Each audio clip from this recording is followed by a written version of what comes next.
So hello guys, welcome back to my channel. তো আজকে না মেনলি আমি তোমাদের সাথে কিছু লিপস্টিকের শেড শেয়ার করব। আমার মাই আর্সেলিয়া কোম্পানির 3টে লিপস্টিক কিনে নিয়ে এসেছিলো, যেটা দেখার পরে না আমি জাস্ট পাগল হয়ে গেছি। মানে লিপস্টিকগুলোর শেডগুলো এত সুন্দর, আর সবচেয়ে বেশি ভালো লেগেছে আমার এই শেডটাই। আর এই প্রত্যেকটা কোম্পানি মানে সেম কোম্পানি, আর্সেলিয়া কোম্পানির লিপস্টিক।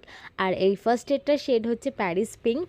আর শেডটা জাস্ট ফলো করো, এত সুন্দর একটা হট কালার, কি বলবো। আমি নিজে ট্রাই করেছি কোনো মেকআপ না করে, জাস্ট একটু আমি আইব্রো করেছি আর লিপস্টিকটা লাগিয়েছি। জাস্ট বিশ্বাস করো আমি কিচ্ছু করিনি, আর এত সুন্দর লাগছিল মুখটা, কি বলবো। লিপস্টিকটার শেডটা যেন পুরো মুখটাই চেঞ্জ হয়ে গেছিলো, এত ভালো লাগছে না এই শেডটা, ধারণার বাইরে। তোমরা পারলে একবার ট্রাই করে দেখো, এই শেডটা অসাম লাগবে। আর আমার প্রত্যেকটার মধ্যে এটা সবচেয়ে বেশি ফেভারিট।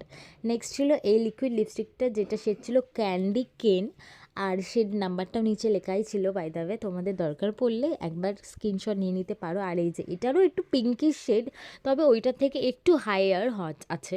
আর লিকুইড লিপস্টিক আমি খুব একটা পছন্দ করি না, বাট এটা না বেশ সুন্দর, মানে খুব ক্রিমি আর ওয়াটারপ্রুফ, অনেকক্ষণ স্টে করেছে, দারুণ মানে দারুণ। জাস্ট মানে লিপস্টিকের শেডটা দেখো, মানে আগেরটা থেকে একটা টোন ওপরে হবে, বাট হ্যাঁ কালারটা কিন্তু ভীষণ সুন্দর। যেমন আমি বললাম, আমি কিন্তু লিকুইড লিপস্টিক ইউজ করি না।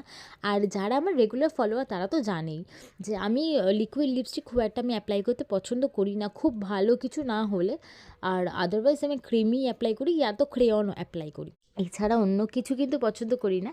কিন্তু আমার এটা বেশ ভালো লেগেছে। আর তার উপরে কিন্তু আমি সবসময় লিপস্টিক নিউড শেড ইয়া তো হালকা পিঙ্কের মধ্যে ইউজ করি, খুব একটা চটাক লাল বা চটাক পিঙ্ক কিন্তু আমি ইউজ করি না। বাট এইটা আমার জাস্ট মন কেড়ে নিয়েছে গাইজ, জাস্ট মনটা কেড়ে নিয়েছে। তোমরা পারলে একবার পারচেস করে লাগিয়ে দেখো, আমি ড্যাম শিওর তোমাদের ভীষণ ভালো লাগবে। তারপরে নিচে আমি তো এই পিঙ্কটা দেখতেই পাচ্ছ, এইটাই ছিল লাস্ট, ছিল এই 3টে। সো ইয়া, কেমন লাগলো জানি।